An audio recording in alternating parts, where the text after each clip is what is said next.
I think successful entrepreneurs probably come in all sizes, shapes, and flavors. Really an obsessive nature with respect to the quality of the product. Really liking what you do, whatever area that you get into. Given that, even if you're the best, there's always a chance of failure. So I think it's important that you really like whatever you're doing. If you don't like it, life is too short. And also, if you like what you're doing, you think about it even when you're not working. It's something that your mind is drawn to, and if you don't like it, you just really can't make it work, I think. How have you done this? These projects they're such ambitious projects at scale. How on earth has one person been able to innovate in this way? What is it about you? That third failure in a row, did you think, I need to pack this in? Never. Why not? I don't ever give up. And you just have to put in, 80 to 100-hour weeks every week. If other people are putting in 40-hour work weeks and you're putting in 100-hour work weeks, then even if you're doing the same thing, you know that you will achieve in 4 months what it takes them a year to achieve. I think certainly extremely tenacious, and then just work like hell. Just work like hell. Work like hell. Now, wake the fuck up.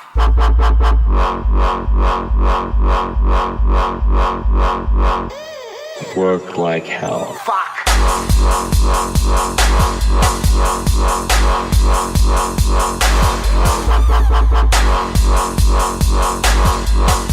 80 to 100-hour weeks every week. Oh, fuck me. Work like hell. Work like hell.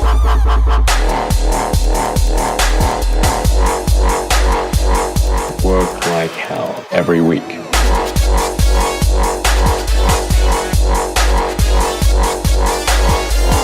Fuck. Work like hell. Work like hell.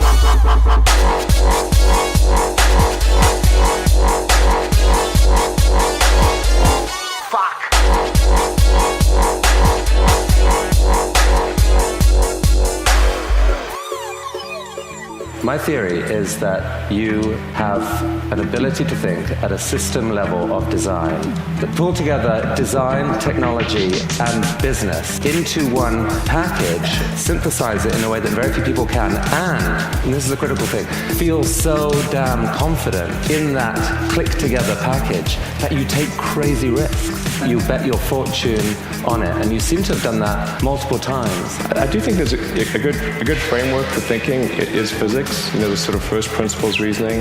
What I mean by that is boil things down to their fundamental truths and reason up from there. Just in general, critical thinking is good. Examining whether you have the correct axioms, or the most applicable axioms. Does the logic necessarily connect? And then what are the range of probable outcomes? Outcomes are usually not deterministic. They're a range, and so you want to figure out what those probabilities are, and make sure, ideally, that you're the house. It's fine to gamble as long as you're the house. When you struggle with a problem, that's when you understand it. When I interview someone to work at a company, I ask them to tell me about the problems they worked on and how they solved them. And if someone was really the person that solved it, they'll be able to answer multiple levels. They'll be able to go down to the brass tacks. And if they weren't, they'll get stuck.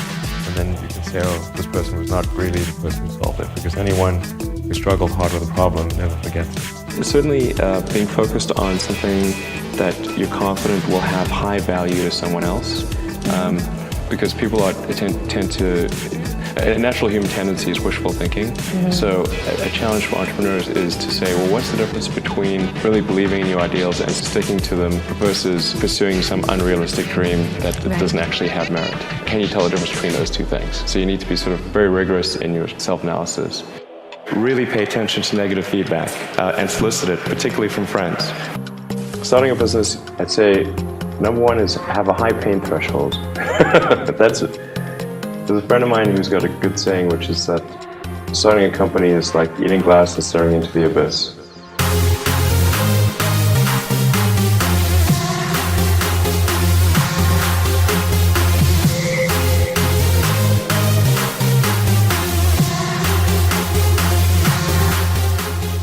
you first start a company, there's lots of optimism. Then you encounter all sorts of issues, and happiness will steadily decline.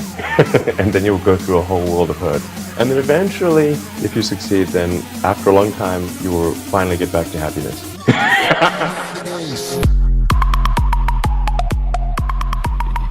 If you're creating a company or if you're joining a company, the most important thing is to attract great people. So either join a group that's amazing, that you really respect, or if you're building a company, you've got to gather great people. I mean, all a company is a group of people that have gathered together to create a product or service.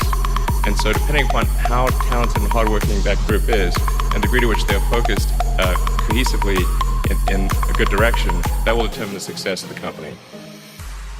This may sound like sort of simple advice, but it's hardly anyone does that, and it's incredibly helpful.